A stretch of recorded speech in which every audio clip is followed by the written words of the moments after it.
What are they thinking? This is the future. It's peace and freedom. Bitcoin creates peace and it creates freedom. It seems perfect.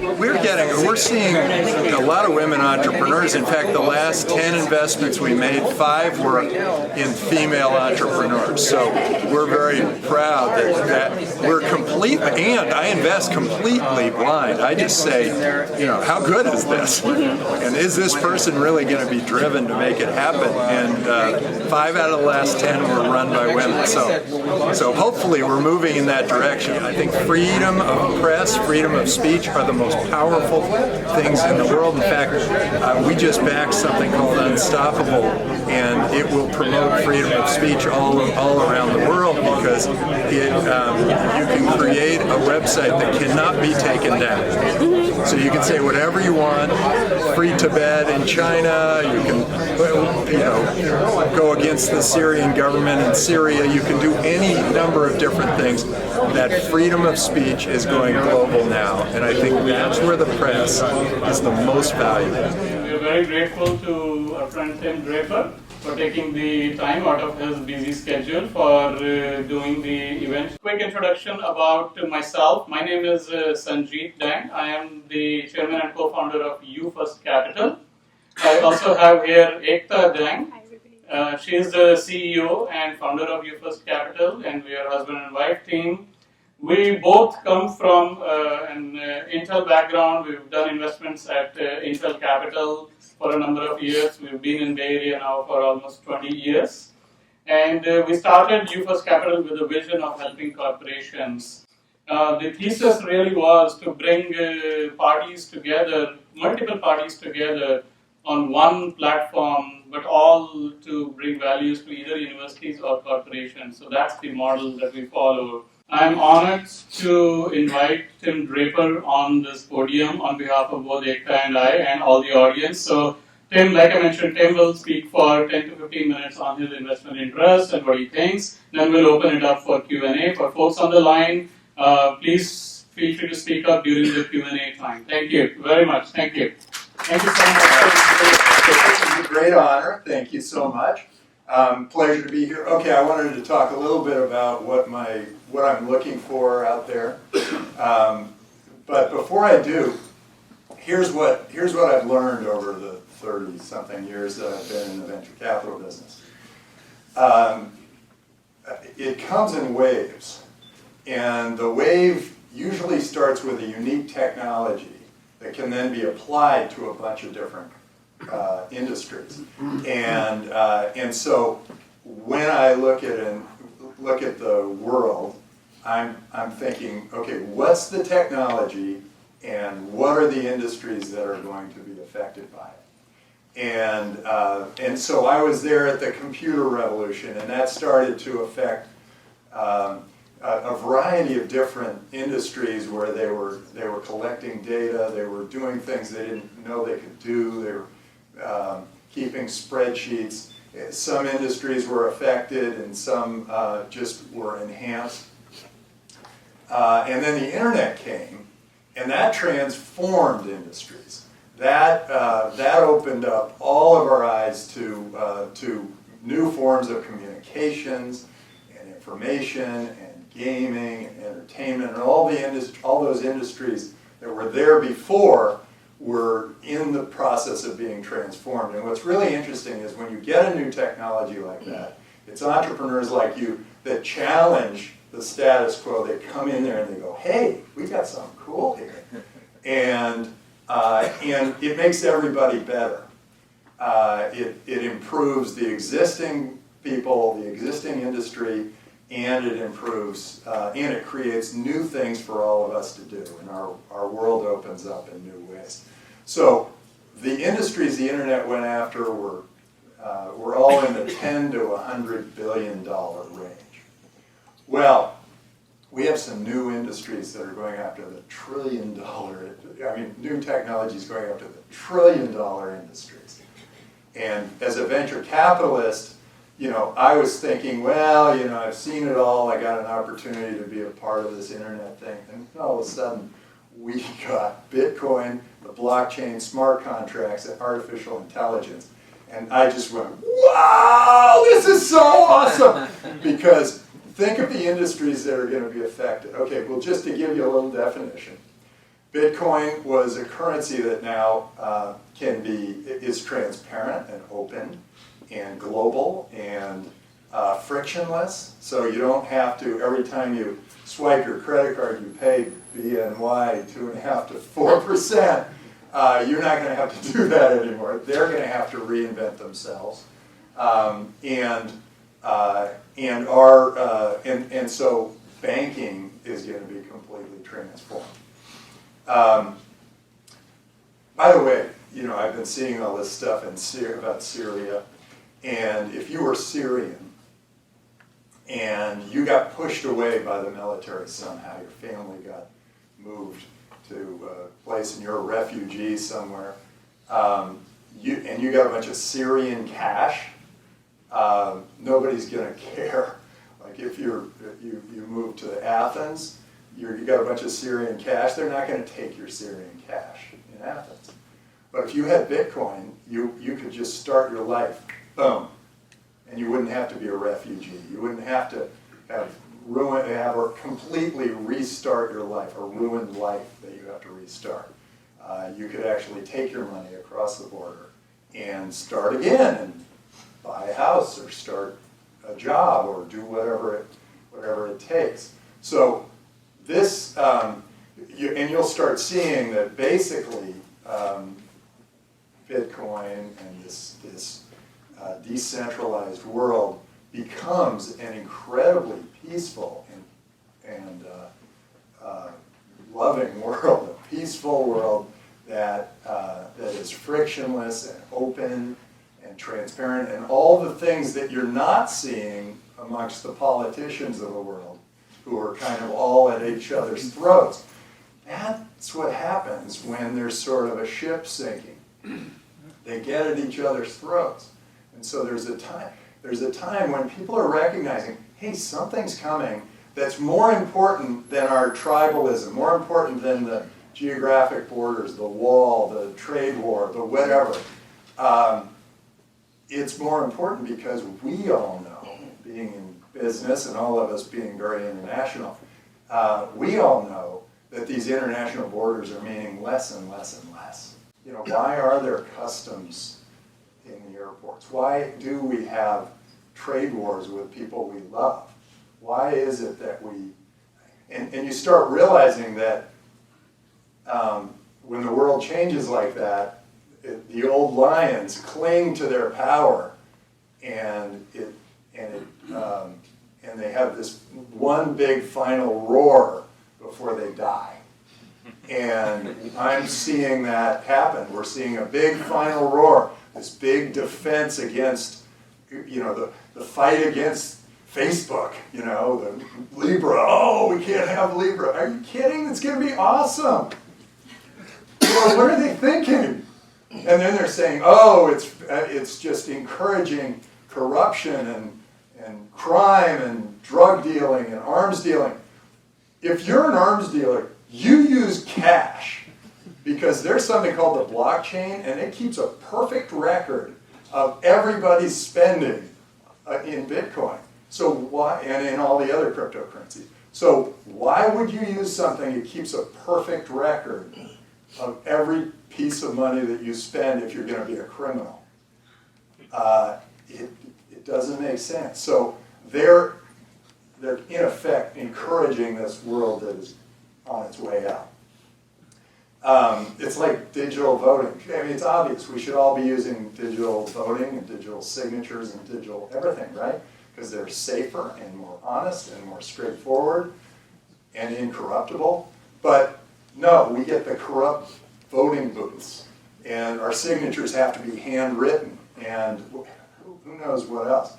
And it's because they're clinging to their power, and we've just got to kind of let that go. Anyway, so the banking world, okay, so government's going to change big. So if you're an entrepreneur and you're using one of these technologies to change government, you are onto something. This is going to be really exciting. But let me go through the 4 technologies. I call them my 4 pillars. If Bitcoin is this global currency, then the blockchain keeps perfect records of everything that happens. It can also keep perfect records of data, which can get into a whole bunch of other fields, healthcare records and a number of other things.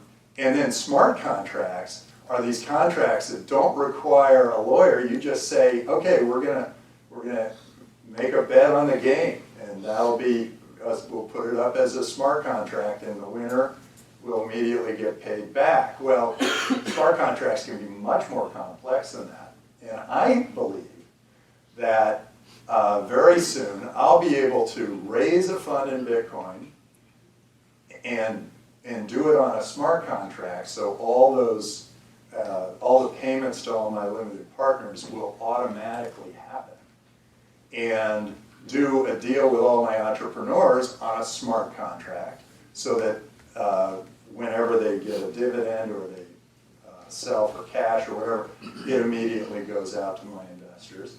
And then they can work with their employees on a smart contract. And so they can pay their employees in Bitcoin, and then all the accounting is done automatically. We didn't need an audit, we didn't need an accountant, we didn't need bookkeepers. It was done. So all those accountants, bookkeepers, and auditors, they can now provide better service. They can provide a better, more abstract thinking. They can move forward. And then artificial intelligence. My son said, well, artificial intelligence is going to take all of our jobs. And so, great. So then what do we do? People are going, oh, well, what do I do if my job is taken by artificial intelligence? Well, your job just gets more and more abstract and more interesting. Artificial intelligence will take all the drudgery work from your job. And so I've thought about how you could use artificial intelligence for venture capital. So I'd have sort of the big camera ask the question, like, why are you doing this? And then I measure your heart rate and whatever else. So eventually all of our jobs, my job included, is going to be taken by artificial intelligence. Well, okay, so let's go after the biggest industries in the world. We're all entrepreneurs. We're all trying to figure out what's the big deal. Okay, one of the biggest industries in the world is insurance, and I'll tell you why. Because government is the biggest industry in the world, and most of what government is safety, security, insurance. It's insurance. It's healthcare insurance. It's pensions. It's all that. Well, you can create an insurance company today that is a smart contract and artificial intelligence. Very simple. You just say, okay, I'm going to collect premiums, and when an event happens, I'll check it out with artificial intelligence, and you'll get your claim paid, and you get it immediately.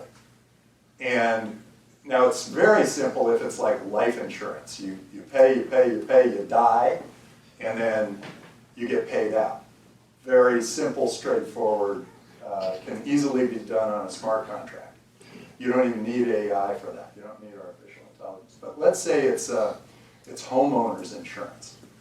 And you pay your premiums, premium, then you have a claim. And the claim is, hey, my house blew down. Well, artificial intelligence would say, yes, the weather going through that street in that location was 130 miles an hour, and it is pretty likely that all those houses fell down, assuming they were, made of straw. Right.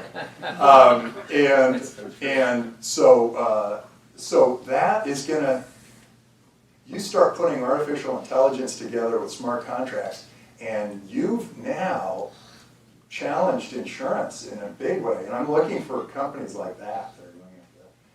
But you're also challenging the way government works, because think of all the people involved in healthcare insurance and in healthcare for your government, or all the people involved that are creating all sorts of friction between you and being paid your money for your operation or for your whatever it is you need in healthcare. I think healthcare is going to go through a major, complete overhaul.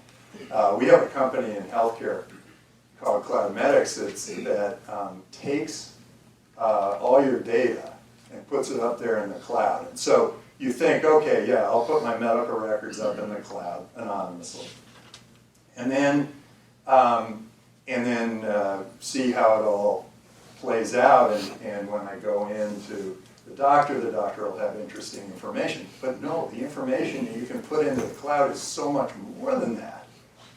It's your healthcare records, but it's also your genetic history and your blood test results. But it's more than that. It's your Fitbit results. It's what you ate for breakfast. It's the seat you sat in on the airplane. It's the hotel room you stayed in. It's the people you met at that conference. It's all those things. And so the diagnostic tool that is now going to be available, in effect, pretty close to for free, is going to be better than what you would get as with just your doctor. Well, you put that together with something. Cloudmedics went and did the doctor test. They did the test that the doctor takes just before they become doctor, and the test is this. Patient walks into your office, he's got a knee problem, he's got hearing, he's got tinnitus and headache, and he's feeling some chest pain. What does he have? And the doctor comes up with an answer. Well, our AI tool outperformed the average doctor. They got an 85, and the average doctor got a 75 on the test. And when combined with a doctor, they got a 91 on the test. So you're going to start seeing very low-cost diagnostic tools for very little money. And okay, so healthcare is going to change. Government's going to change. Well, what else? Banking. Banking has already started to change. Although the bankers are kind of trying to line up against Bitcoin for now, but it won't last forever. And these guys, because they're the innovators, they're going to break rank.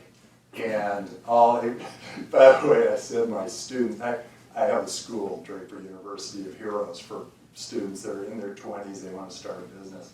One of the things I have them do is go knock on the bank's door and ask about Bitcoin.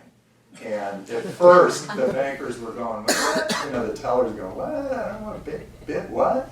And then the next time it was like, yeah, I've heard of that, it's kind of interesting. And then it was, oh yeah, that's going to be really interesting. And now it's, I can't talk to you about that. Because they are, they're the old lion being threatened by this new challenger. And then real estate's going to change. Because think about the blockchain, it's perfect records of data. Two parts of real estate that are clearly being changed right now. One is title. Your title is going to be completely done on the blockchain.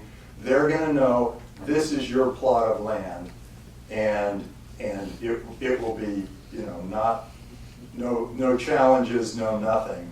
And it won't be one of those things where you say, well, I hired this surveyor so that my property line moves over 5 feet over here, or 10 feet over here, so I have a bigger piece of property. By the way, you want a bigger piece of property right now? Hire a surveyor. Works every time. They always move your line for you. So with the blockchain, that will not be changeable, but it'll be global. Liquidity from the basics is this. You own a house, and I own a farm. And if neither of us trade, you starve and I die of exposure. Okay? But if we make a deal, then then I get a bunch of your food and you get to stay in my house.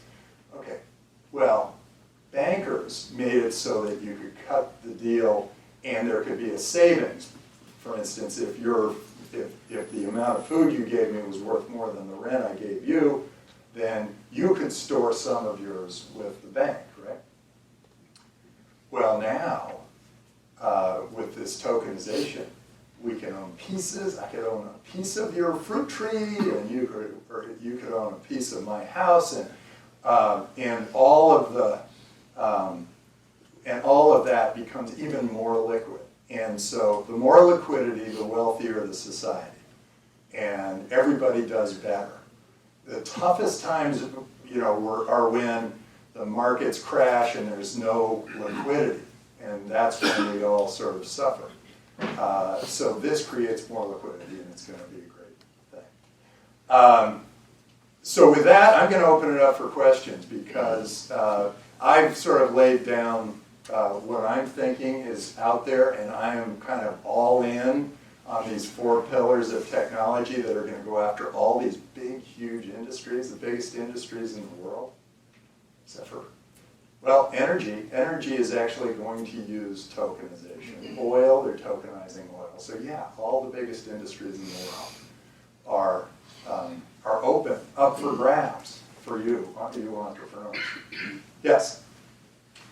So I just wanted to know your opinion about blockchain being used primarily in communications, like in email, chat, and now probably voice communication, right?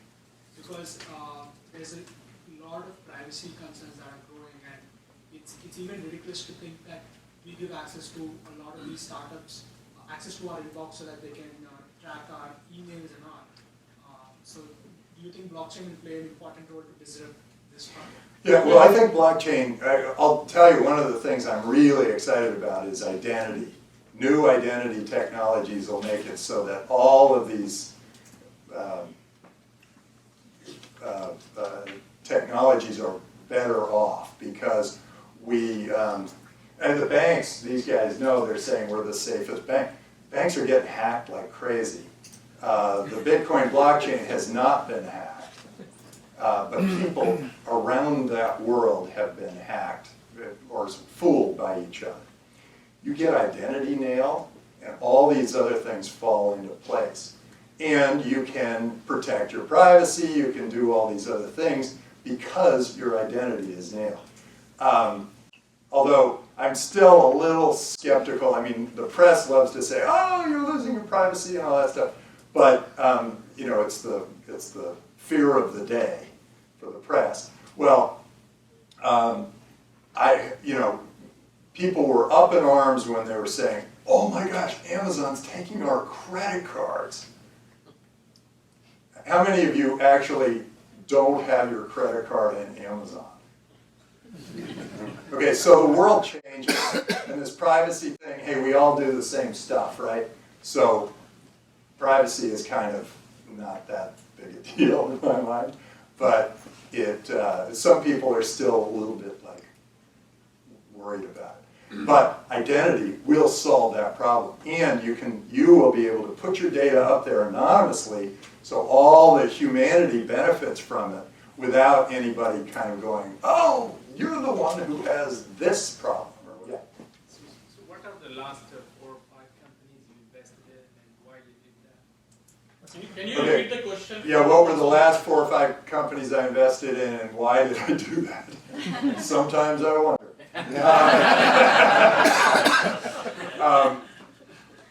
I'll tell you about one of them that I think is unbelievably valuable, because I was all excited about Bitcoin because it's decentralized, right?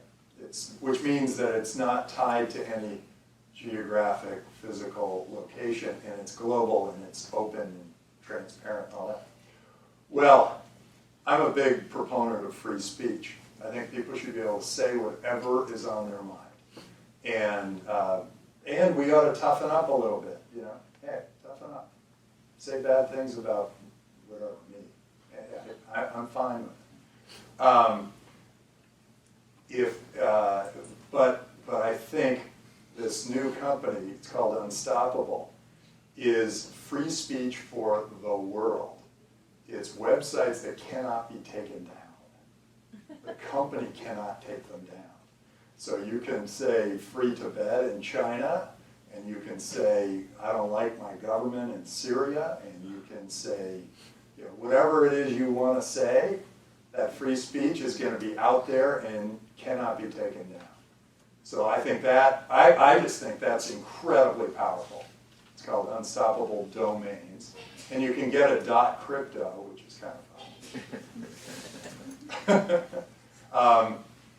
I could go through all of them, but I'm not looking, they're early stage.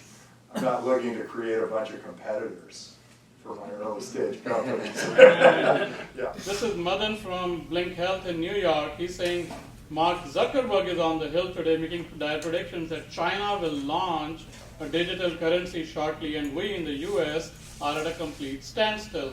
Any comments on that? And then he's asking about why have Google, etc., Google, Apple, PayPal, etc., not jumped into crypto as yet? Yeah. So I think it's a lot of interesting thoughts going on there, but I think in China, he's a control freak, and he wants to control everything, and so he's going to create a cryptocurrency that is totally controlled by his country, by him. In the U.S., it's different. We're stuck in this, like, if you're a Republican, you hate whatever the Democrats said, and if you're a Democrat, you hate what all the Republicans say. We really need to have those people, instead of being on different sides of the aisle, we should force them to all sit together so that they kind of figure it out. Because clearly, this is the future. The countries that get on board and say, hey, yeah, Bitcoin, blockchain, smart contracts, crypto, artificial intelligence, let them rip. Those countries 40 years from now are going to be huge beneficiaries. They are going to be the richest countries in the world. And the ones who kind of create this like protection thing and, oh, we can't do this because it might do this or whatever. Whenever you hear that, you realize somebody is trying to hold on to the past, and that's happening in the U.S. So, and Zuckerberg's just really trying to tell them, get off the dime. And when people in Washington hear China, they go, oh no! It used to be we thought of China, we go, oh my God, best trade partner we've ever had. And then now they look at China, and these guys in Washington look at China and go, oh, they're a huge threat, whatever, trade war, whatever.